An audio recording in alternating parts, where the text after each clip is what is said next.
गुप्त वंश के पतन के बाद भारत के राजनीतिक इतिहास में एक नए युग का आरंभ हुआ, जिसे सामान्यतः गुप्तोत्तर काल कहा जाता है।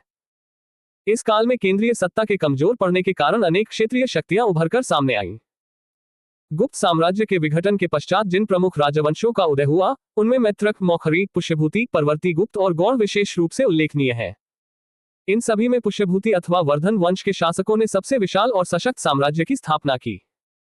गुप्तों के पतन के साथ ही राजनीतिक एकता भंग हो गई थी, किंतु पुष्यभूति वंश के उदय ने उत्तर भारत में पुनः एक प्रकार की राजनीतिक स्थिरता और साम्राज्यवादी शक्ति को जन्म दिया। मैत्रक वंश ने गुजरात के सौराष्ट्र क्षेत्र में वल्लभी को अपनी राजधानी बनाकर शासन किया। वल्लभी न केवल राजनीतिक दृष्टि से महत्वपूर्ण नगर था, बल्कि वह शिक्षा और व्यापार का भी प्रमुख केंद्र था। मौखरी वंश का शासन मुख्यतः कन्नौज और उसके आसपास के क्षेत्रों तक सीमित था। कन्नौज उस समय उत्तर भारत का एक अत्यंत महत्वपूर्ण नगर था, जिस पर अधिकार को राजनीतिक श्रेष्ठता का प्रतीक माना जाता था। परवर्ती गुप्तों ने मगध क्षेत्र में गुप्त परंपरा को किसी सीमा तक जीवित रखा और स्वयं को गुप्तों का उत्तराधिकारी मानते हुए शासन किया। गौड़ वंश ने बंगाल क्षेत्र में अपनी सत्ता स्थापित की और इस वंश का सबसे प्रसिद्ध शासक शशांक था, जिसने गौड़ साम्राज्य को संगठित रूप प्रदान किया। इन सभी राजवंशों के बीच निरंतर संघर्ष चलता रहा, किंतु पुष्यभूति वंश अंततः सबसे अधिक शक्तिशाली बनकर उभरा। पुष्यभूति वंश का संस्थापक पुष्यभूति था, जिसने थानेश्वर को अपनी राजधानी बनाया। थानेश्वर वर्तमान हरियाणा राज्य के कुरुक्षेत्र जिले में स्थित थानेसर के नाम से जाना जाता है। पुष्यभूति राजवंश को वर्धन वंश के नाम से भी जाना जाता है और इसने 6वीं तथा 7वीं शताब्दी के दौरान उत्तर भारत के विशाल भूभाग पर शासन किया। प्रारंभिक शासकों में प्रभाकर वर्धन का स्थान अत्यंत महत्वपूर्ण है। उसे इस वंश की स्वतंत्रता का जन्मदाता तथा प्रथम प्रभावशाली शासक माना जाता है। प्रभाकर वर्धन ने परमभट्टारक और महाराजाधिराज जैसी गौरवपूर्ण उपाधियां धारण की, जो उसकी संप्रभुता और शक्ति को दर्शाती है। उसने न केवल अपने राज्य को संगठित किया, बल्कि आसपास की शक्तियों के विरुद्ध भी अपनी स्थिति को मजबूत किया। प्रभाकर वर्धन की पत्नी यशोमती थी, जिनसे उसे 2 पुत्र राज्यवर्धन और हर्षवर्धन तथा एक पुत्री राजश्री उत्पन्न हुई। राजश्री का विवाह कन्नौज के मौखरी वंश के राजा ग्रहवर्मा के साथ हुआ था। यह वैवाहिक संबंध राजनीतिक दृष्टि से अत्यंत महत्वपूर्ण था, क्योंकि इससे पुष्यभूति और मौखरी वंश के बीच गठबंधन स्थापित हुआ। किंतु यह गठबंधन अधिक समय तक टिक नहीं सका। मालवा के राजा देवगुप्त और गौड़ नरेश शशांक ने मिलकर कन्नौज पर आक्रमण किया और ग्रहवर्मा की हत्या कर दी। इसके साथ ही राजश्री को बंदी बनाकर कारागार में डाल दिया गया। यह घटना पुष्यभूति वंश के लिए गहरा आघात थी और इससे उत्तर भारत की राजनीति में उथल पुथल मच गई। ग्रहवर्मा की हत्या और राजश्री की कैद का समाचार मिलने पर प्रभाकर वर्धन के बड़े पुत्र राज्यवर्धन ने देवगुप्त के विरुद्ध अभियान चलाया और उसे पराजित किया। किंतु राज्यवर्धन की यह विजय अल्पकालिक सिद्ध हुई, क्योंकि देवगुप्त के मित्र और गौड़ नरेश शशांक ने धोखे से राज्यवर्धन की हत्या कर दी। शशांक बंगाल का शक्तिशाली राजा था और उसे गौड़ साम्राज्य का प्रथम एकीकृत शासक माना जाता है। वह शैव धर्म का अनुयायी था और बौद्ध धर्म का विरोधी माना जाता है। इतिहासकारों के अनुसार बौद्ध धर्म के प्रति अपने विरोध के कारण उसने बोधगया में स्थित बोधिवृक्ष को कटवा दिया था। राज्यवर्धन की मृत्यु ने पुष्यभूति वंश को गहरे संकट में डाल दिया, किंतु इसी संकट से हर्षवर्धन के महान व्यक्तित्व का उदय हुआ। राज्यवर्धन की मृत्यु के बाद 606 ईस्वी में मात्र 16 वर्ष की आयु में हर्षवर्धन थानेश्वर की गद्दी पर बैठा। हर्षवर्धन को शिलादित्य के नाम से भी जाना जाता है और उसने परमभट्टारक नरेश की उपाधि धारण की। अपने आरंभिक वर्षों में ही हर्ष ने असाधारण राजनीतिक और सैन्य क्षमता का परिचय दिया। उसने सर्वप्रथम अपनी बहन राजश्री को मुक्त कराया और उसके बाद शशांक के विरुद्ध अभियान छेड़ा। यद्यपि शशांक को तत्काल पूर्ण रूप से नष्ट करना संभव नहीं हो सका, फिर भी हर्ष ने कन्नौज पर अधिकार कर लिया और थानेश्वर के स्थान पर कन्नौज को अपनी राजधानी बना लिया। इस प्रकार कन्नौज एक बार फिर उत्तर भारत का प्रमुख राजनीतिक केंद्र बन गया। हर्षवर्धन के शासनकाल की एक महत्वपूर्ण घटना नर्मदा नदी के तट पर चालुक्य शासक पुलकेशिन द्वितीय के साथ हुआ युद्ध है। इस युद्ध में हर्ष को पराजय का सामना करना पड़ा और नर्मदा नदी उत्तर तथा दक्षिण भारत के बीच उसकी साम्राज्यिक सीमा बन गई। यह पराजय हर्ष की शक्ति पर एक सीमा अवश्य लगाती है, किंतु इससे उसके शासन की महानता कम नहीं होती। उत्तर भारत में उसका साम्राज्य अत्यंत विस्तृत और सुदृढ़ था। हर्षवर्धन के शासनकाल में चीनी यात्री ह्वेनसांग भारत आया। उसका भारत आगमन लगभग 630 से 643 ईस्वी के बीच माना जाता है। ह्वेनसांग ने भारत की सामाजिक, राजनीतिक, आर्थिक, धार्मिक और प्रशासनिक परिस्थितियों का विस्तृत वर्णन किया है, जो आज भी इतिहासकारों के लिए अत्यंत मूल्यवान स्रोत है। उसे यात्रियों में राजकुमार, नीति का पंडित और वर्तमान शाक्य मुनि कहा जाता है। वह नालंदा विश्वविद्यालय में अध्ययन करने और बौद्ध ग्रंथों के संग्रह के उद्देश्य से भारत आया था। हर्षवर्धन ने 641 ईस्वी में चीन को अपना दूत भेजा था और 643 तथा 645 ईस्वी में 2 चीनी दूत उसके दरबार में आए, जिनमें से एक स्वयं ह्वेनसांग था। इससे हर्ष के अंतर्राष्ट्रीय संबंधों का भी पता चलता है। हर्षवर्धन बौद्ध धर्म का महान संरक्षक था। उसने कश्मीर के शासक से बुद्ध के दंत अवशेष प्राप्त किए और उन्हें कन्नौज में एक स्तूप में स्थापित करवाया। उसने अनेक स्तूपों और विहारों का निर्माण करवाया तथा नालंदा महाविहार को विशेष संरक्षण प्रदान किया। हर्ष के पूर्वज भगवान शिव और सूर्य के अनन्य उपासक थे। प्रारंभ में हर्ष स्वयं भी अपने कुलदेवता शिव का भक्त था, किंतु ह्वेनसांग के संपर्क में आने के बाद उसने बौद्ध धर्म की महायान शाखा को राज्याश्रय प्रदान किया और धीरे धीरे बौद्ध धर्म की ओर झुक गया। हर्ष के समय में नालंदा महाविहार महायान बौद्ध धर्म की शिक्षा का प्रमुख केंद्र था, जहां देश विदेश से विद्वान और छात्र अध्ययन के लिए आते थे। हर्षवर्धन के शासनकाल में प्रयाग में प्रत्येक 5वें वर्ष एक विशाल धार्मिक और दानात्मक समारोह आयोजित किया जाता था, जिसे महामोक्ष परिषद कहा जाता था।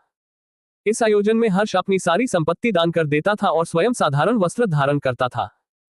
ह्वेनसांग स्वयं इस महामोक्ष परिषद के छठे आयोजन में सम्मिलित हुआ था। यह आयोजन हर्ष की दानशीलता और धार्मिक उदारता का प्रतीक था। साहित्य और संस्कृति के क्षेत्र में भी हर्षवर्धन का योगदान अत्यंत महत्वपूर्ण था।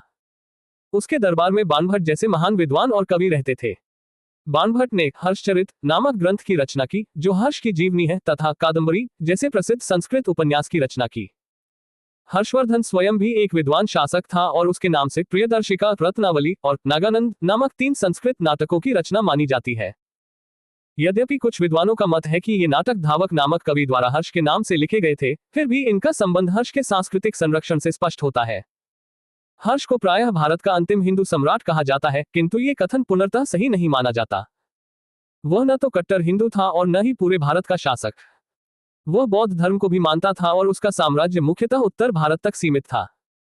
फिर भी इसमें कोई संदेह नहीं कि वह भारत के अंतिम महान प्राचीन सम्राटों में से एक था। प्रशासनिक दृष्टि से हर्षवर्धन का शासन सुव्यवस्थित था। उसके अधीनस्थ शासकों को महाराज या महासामंत कहा जाता था। उसकी मंत्रिपरिषद के मंत्रियों को सचिव या अमात्य कहा जाता था। प्रशासन की सुविधा के लिए साम्राज्य को प्रांतों में विभाजित किया गया था, जिन्हें भूक्ति कहा जाता था। प्रत्येक भूक्ति का शासक राजस्थानीय, उपरिक या राष्ट्रीय कहलाता था। भूक्ति को आगे जिलों में विभाजित किया गया था, जिन्हें विषय कहा जाता था, और प्रत्येक विषय का प्रधान विषयप्ति होता था। विषय के अंतर्गत कई पाठक होते थे, जिन्हें आधुनिक तहसीलों के समान माना जा सकता है। ग्राम शासन की सबसे छोटी इकाई ग्राम थी और ग्राम का प्रधान ग्रामाक्षपलिक कहलाता था। पुलिस व्यवस्था में चाट या भाट जैसे पद प्रचलित थे तथा दंडपाशिक और दांडिक पुलिस विभाग के अधिकारी होते थे। सैन्य प्रशासन में अश्व सेना के अधिकारियों को बृहदेश्वर तथा पैदल सेना के अधिकारियों को बलाधिकृत या महाबलाधिकृत कहा जाता था। हर्षचरित में सिंचाई के साधन के रूप में तुलायंत्र या जलपंप का उल्लेख मिलता है। ह्वेनसांग ने भी घटी यंत्र, जिसे तुला यंत्र भी कहा जाता था, का उल्लेख किया है। आर्थिक दृष्टि से हर्ष के समय मथुरा सूती वस्त्रों के निर्माण के लिए प्रसिद्ध था, जबकि वाराणसी रेशमी वस्त्रों के लिए जानी जाती थी। हर्षचरित में प्रांतीय शासक के लिए लोकपाल शब्द का प्रयोग मिलता है, जिसका अर्थ जनता का रक्षक होता है। हर्ष की मंत्रिपरिषद में भंडी जैसे प्रमुख सचिव, सिंहनाथ जैसे प्रधान सेनापति, कुंतल जैसे अश्व सेना प्रमुख और स्कंदगुप्त जैसे गज सेना प्रमुख सम्मिलित थे। ये सभी अधिकारी शासन के संचालन में महत्वपूर्ण भूमिका निभाते थे। गुप्तोत्तर काल में दक्षिण भारत में भी अनेक शक्तिशाली राजवंशों का उदय हुआ, जिनमें चेर, चोल, पांड्य, पल्लव, कदम्ब, गंग, चालुक्य, राष्ट्रकूट, होयसल और काकतीय प्रमुख थे। इनमें पल्लव वंश का विशेष महत्व है। पल्लव वंश का संस्थापक सिंहविष्णु था, जिसने लगभग 575 से 600 ईस्वी तक शासन किया और कांचीपुरम को अपनी राजधानी बनाया। वह वैष्णव धर्म का अनुयायी था और उसके दरबार में किरातार्जुनीयम के लेखक महाकवि भारवी रहते थे। पल्लव वंश के प्रमुख शासकों में महेंद्रवर्मन प्रथम, नरसिंहवर्मन प्रथम, महेंद्रवर्मन द्वितीय, परमेश्वरवर्मन प्रथम, नरसिंहवर्मन द्वितीय और नंदीवर्मन द्वितीय शामिल हैं। महेंद्रवर्मन प्रथम प्रारंभ में जैन धर्म का अनुयायी था, किंतु बाद में शैव संत अप्पा के प्रभाव में आकर शैव बन गया। उसने मत्तविलास प्रहसन नामक संस्कृत नाटक की रचना की। नरसिंहवर्मन प्रथम ने वातापीकोंड और महामल्ल जैसी उपाधियां धारण की और उसके शासनकाल में महाबलीपुरम के प्रसिद्ध एकाश्म रथ मंदिरों का निर्माण हुआ। इन रथ मंदिरों की संख्या 7 है और इनमें द्रौपदी रथ सबसे छोटा तथा अलंकरण रहित है। परमेश्वरवर्मन प्रथम शैव मतानुयायी और विद्या प्रेमी शासक था, जिसने लोकादित्य, एकमल्ल, रणंजय, उग्रदंड और विद्याविनीत जैसी उपाधियां धारण की। नरसिंहवर्मन द्वितीय, जिसे राजसिंह के नाम से भी जाना जाता है, ने कांची के कैलाशनाथ मंदिर का निर्माण करवाया, जिसे राजसिद्धेश्वर मंदिर भी कहा जाता है। इसी मंदिर से द्रविड़ स्थापत्य कला की परंपरा का विकास माना जाता है। महाबलीपुरम का शोर मंदिर भी उसी के समय निर्मित हुआ। कैलाशनाथ मंदिर में पल्लव राजाओं और रानियों की आत्मकथ प्रतिमाएं आज भी पल्लव कला की उत्कृष्टता का प्रमाण है। इस प्रकार गुप्त वंश के पतन के बाद का काल राजनीतिक विघटन के साथ साथ सांस्कृतिक और प्रशासनिक विकास का भी काल था। पुष्यभूति वंश, विशेषकर हर्षवर्धन का शासन इस युग का सर्वोच्च बिंदु माना जाता है, जिसने उत्तर भारत को राजनीतिक एकता, धार्मिक सहिष्णुता और सांस्कृतिक उत्कर्ष प्रदान किया। ये काल भारतीय इतिहास में संक्रमण का काल होते हुए भी उपलब्धियों से भरपूर था और आगे आने वाले मध्यकालीन भारत की आधारशिला रखने में इसकी भूमिका अत्यंत महत्वपूर्ण रही। गुप्त वंश के पतन के बाद जिन नए राजवंशों का उद्भव हुआ, उनमें मैत्रक, मौखरी, पुष्यभूति, परवर्ती गुप्त और गौड़ प्रमुख हैं। इन राजवंशों में पुष्यभूति वंश के शासकों ने सबसे विशाल साम्राज्य स्थापित किया। गुप्त वंश के पतन के बाद मैत्रक, मौखरी, पुष्यभूति, परवर्ती गुप्त और गौड़ जैसे नए राजवंशों का उदय हुआ, जिनमें पुष्यभूति वंश ने सबसे विशाल साम्राज्य स्थापित किया था। मैत्रक, इन्होंने वल्लभी को अपनी राजधानी बनाकर गुजरात के सौराष्ट्र क्षेत्र पर शासन किया। मौखरी, इन्होंने कन्नौज के आसपास के क्षेत्र पर शासन किया। पुष्यभूति, इनकी राजधानी थानेश्वर दिल्ली के पास थी और इन्होंने उत्तरी भारत में एक विशाल साम्राज्य स्थापित किया। परवर्ती गुप्त, गुप्त वंश के ही एक शाखा ने मगध पर शासन करना जारी रखा। गौड़, गौड़ वंश ने भी गुप्तों के पतन के बाद सत्ता में अपनी जगह बनाई। पुष्यभूति वंश के संस्थापक पुष्यभूति था। इनकी राजधानी थानेश्वर हरियाणा प्रांत के कुरुक्षेत्र जिले में स्थित वर्तमान थानेसर स्थान थी। पुष्यभूति वंश की राजधानी थानेश्वर हरियाणा का एक वर्तमान शहर थी। पुष्यभूति राजवंश, जिसे वर्धन वंश के रूप में भी जाना जाता है, ने 6वीं और 7वीं शताब्दी के दौरान उत्तरी भारत के कुछ हिस्सों पर शासन किया। प्रभाकर वर्धन इस वंश की स्वतंत्रता का जन्मदाता था तथा प्रथम प्रभावशाली शासक था, जिसने परमभट्टारक और महाराजाधिराज जैसी सम्मानजनक उपाधियां धारण की। प्रभाकर वर्धन को वर्धन वंश का स्वतंत्रता का जन्मदाता और प्रथम प्रभावशाली शासक माना जाता है, जिसने परमभट्टारक और महाराजाधिराज जैसी उपाधियां धारण की। प्रभाकर वर्धन की पत्नी यशोमती से 2 पुत्र राज्यवर्धन और हर्षवर्धन तथा एक कन्या राज्यश्री उत्पन्न हुई। राज्यश्री का विवाह कन्नौज के मौखरी राजा ग्रहवर्मा के साथ हुआ। प्रभाकर वर्धन वर्धन वंश के शासक थे। प्रभाकर वर्धन की पत्नी यशोमती से 2 पुत्र राज्यवर्धन और हर्षवर्धन तथा एक पुत्री राज्यश्री का जन्म हुआ था। राज्यश्री पुष्यभूति वंश के प्रतापी राजा प्रभाकर वर्धन की पुत्री थी, जिसका विवाह कन्नौज के मौखरी वंश के राजा ग्रहवर्मा से हुआ था। मालवा के राजा देवगुप्त और गौड़ बंगाल नरेश शशांक ने मिलकर कन्नौज पर आक्रमण किया और ग्रहवर्मा की हत्या कर दी। उन्होंने राज्यश्री को भी कारागार में डाल दिया। मालवा के शासक देवगुप्त ने मौखिर राजा ग्रहवर्मा की हत्या कर दी थी और राज्यश्री को बंदी बनाकर कारागार में डाल दिया था। राज्यवर्धन ने देवगुप्त को पराजित किया था, लेकिन देवगुप्त के मित्र गौड़ नरेश शशांक ने बाद में राज्यवर्धन को धोखे से मार डाला था। इतिहास में बंगाल का राजा शशांक शैव धर्म का अनुयायी था और उसने बोधिवृक्ष बोधगया को कटवा दिया था, क्योंकि वह बौद्ध धर्म का विरोधी था। शशांक इस एकीकृत क्षेत्र के पहले राजा थे। उनके क्षेत्र को गौड़ साम्राज्य के रूप में जाना जाता है। शशांक शैव थे और वे बौद्ध धर्म से घृणा करते थे। बौद्ध धर्म के प्रति विरोध के कारण उन्होंने बोधगया में बोधि वृक्ष काटा। राज्यवर्धन की मृत्यु के बाद 606 में 16 वर्ष की उम्र में हर्षवर्धन थानेश्वर की गद्दी पर बैठा, जिसे शिलादित्य के नाम से भी जाना जाता था और इसने परमभट्टारक नरेश की उपाधि धारण की थी। हर्ष ने शशांक को पराजित करके कन्नौज पर अधिकार कर लिया तथा उसे अपनी राजधानी बनाया। हर्षवर्धन ने शशांक को हराकर कन्नौज पर अधिकार कर लिया और अपनी राजधानी को थानेसर से कन्नौज स्थानांतरित कर दिया। हर्ष और पुलकेशिन II के बीच नर्मदा नदी के तट पर युद्ध हुआ था, जिसमें चालुक्य शासक पुलकेशिन द्वितीय ने हर्ष को पराजित किया था। चीनी यात्री हायेनसांग हर्षवर्धन के शासनकाल में भारत आया था, लगभग 630-643 ईस्वी के बीच, और उसने भारत के सामाजिक, राजनीतिक, आर्थिक, धार्मिक और प्रशासकीय पक्षों की जानकारी दी। हवेनसांग को यात्रियों में राजकुमार, नीति का पंडित एवं वर्तमान शाक्यमुनि कहा जाता है।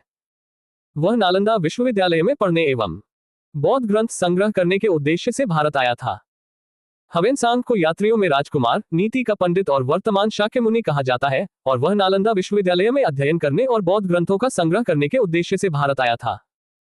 हर्षवर्धन ने 641 ईस्वी में चीन को अपना दूत भेजा था और 643 ईस्वी और 645 ईस्वी में 2 चीनी दूत उनके दरबार में आए थे, जिनमें से एक हवेनत्सांग थे। हर्षवर्धन ने कश्मीर के शासक से बुद्ध के दंत अवशेष प्राप्त किए और उन्हें कन्नौज में एक स्तूप में स्थापित करवाया। हर्षवर्धन ने कश्मीर के शासक से बुद्ध के दांतों के अवशेष प्राप्त किए।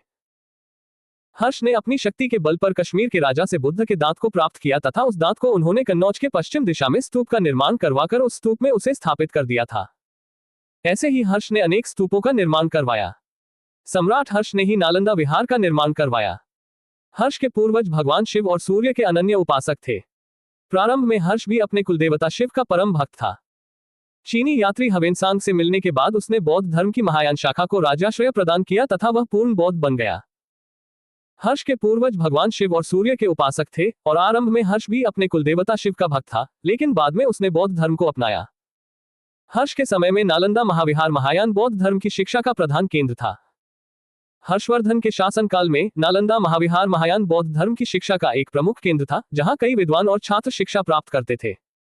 हर्ष के समय में प्रयाग में प्रति 5वें वर्ष एक समारोह आयोजित किया जाता था, जिसे महामोक्ष परिषद कहा जाता था। ह्वेनसांग स्वयं छठे समारोह में सम्मिलित हुआ। हर्षवर्धन के शासनकाल में हर 5 साल प्रयाग में एक समारोह आयोजित किया जाता था, जिसे महामोक्ष परिषद कहा जाता था, जिसमें ह्वेनसांग ने छठे समारोह में भाग लिया था। बाणभट्ट हर्ष के दरबारी कवि थे। उन्होंने हर्षचरित एवं कादंबरी की रचना की। बाणभट्ट के गुरु भरचू थे। बाणभट्ट राजा हर्षवर्धन के दरबारी कवि थे, जिन्होंने हर्षचरित, हर्ष की जीवनी और कादंबरी, एक प्रसिद्ध उपन्यास जैसी रचनाएं की थी। बाणभट्ट के गुरु का नाम भरचू नहीं था, बल्कि वे एक प्रसिद्ध संस्कृत लेखक और कवि थे, जिनकी रचनाएं संस्कृत साहित्य में महत्वपूर्ण मानी जाती है। प्रियदर्शिका, रत्नावली तथा नागानंद नामक 3 संस्कृत नाटक ग्रंथों की रचना हर्ष ने की थी। कहा जाता है कि धावक नामक कवि ने हर्ष से पुरस्कार लेकर उसके नाम से ये तीनों नाटक लिख दिए।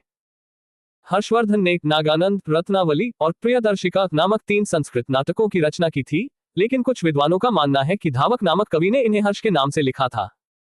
हर्ष को भारत का अंतिम हिंदू सम्राट कहा गया है, लेकिन वह न तो कट्टर हिंदू था और न ही सारे देश का शासक ही। हर्ष को भारत का अंतिम हिंदू सम्राट कहना सही नहीं है, क्योंकि वह न तो कट्टर हिंदू था और न ही पूरे भारत का शासक।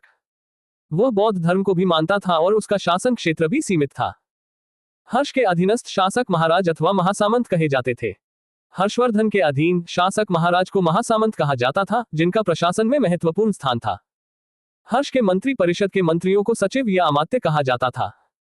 हर्ष के मंत्री परिषद के मंत्री को सचिव या अमात्य कहा जाता था।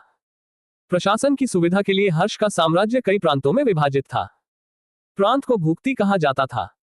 प्रत्येक भूक्ति का शासक राजस्थानीय, उपरिक अथवा राष्ट्रीय कहलाता था। हर्ष के साम्राज्य को प्रशासन की सुविधा के लिए प्रांतों में विभाजित किया गया था, जिन्हें भूक्ति कहा जाता था, और प्रत्येक भूक्ति का शासक राजस्थानीय, उपरिक या राष्ट्रीय कहलाता था। भूक्ति का विभाजन जिलों में हुआ था। जिले की संज्ञा थी विषय, जिसका प्रधान विषयप्ति होता था। विषय के अंतर्गत कई पाठक आधुनिक तहसील होते थे। गुप्त साम्राज्य में भुक्ति प्रांत को जिलों में विभाजित किया गया था, जिन्हें विषय कहा जाता था, और प्रत्येक विषय का प्रधान विषयप्ति होता था। ग्राम शासन की सबसे छोटी इकाई ग्राम होती थी, और ग्राम शासन का प्रधान ग्रामाक्षपलिक कहलाता था। इतिहास में पुलिस कर्मियों को चाट या भाट कहा जाता था और दंडपाशिक तथा दांडिक पुलिस विभाग के अधिकारी होते थे। अश्व सेना के अधिकारियों को बृहदेश्वर, पैदल सेना के अधिकारियों को बलाधिकृत या महाबलाधिकृत कहा जाता था। बृहदेश्वर अश्व सेना के अधिकारियों को बलाधिकृत या महाबलाधिकृत पैदल सेना के अधिकारियों को कहा जाता था।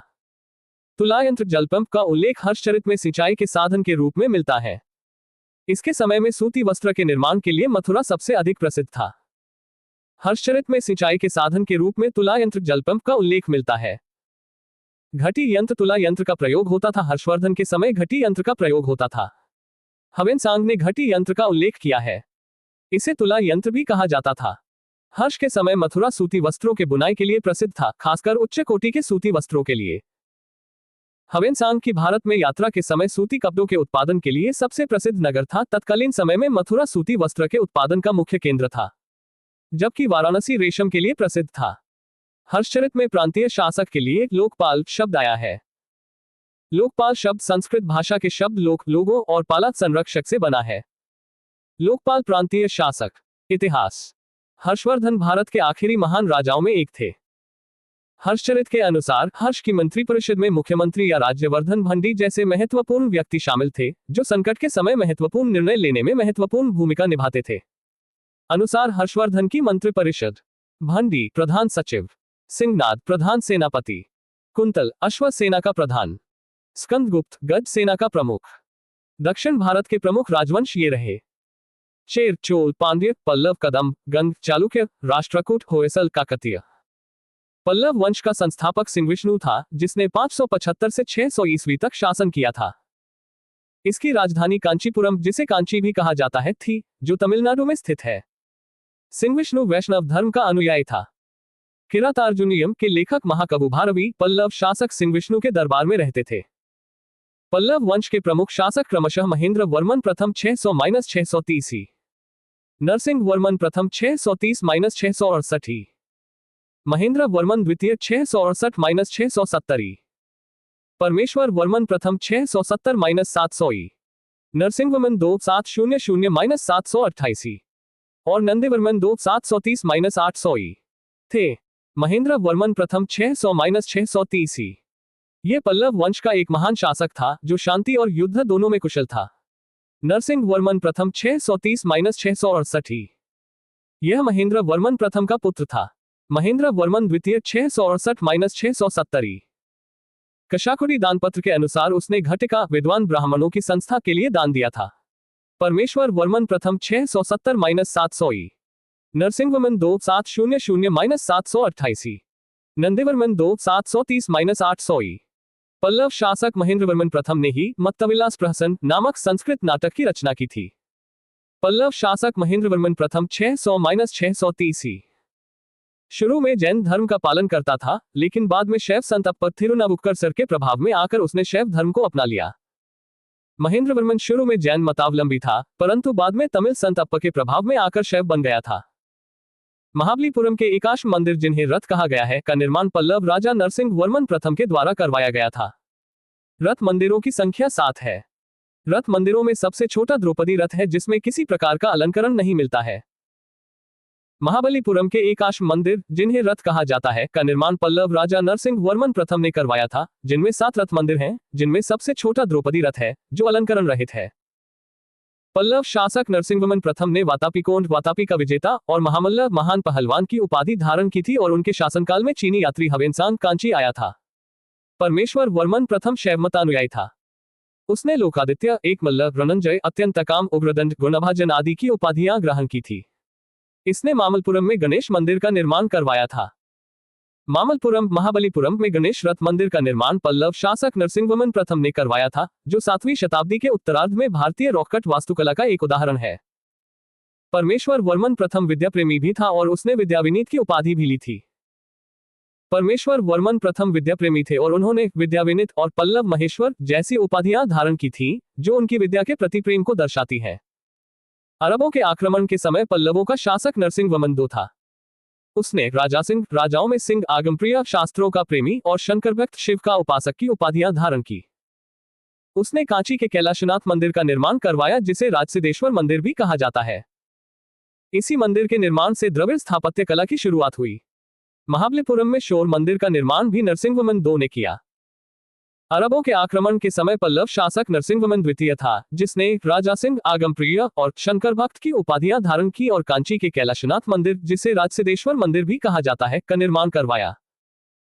कांची के कैलाशनाथ मंदिर में पल्लव राजाओं और रानियों की आत्मकत तस्वीरें लगी हैं। कांची के कैलाशनाथ मंदिर में पल्लव राजाओं और रानियों की आत्मकत प्रतिमाएं लगी हैं, जो इस मंदिर की एक खास विशेषता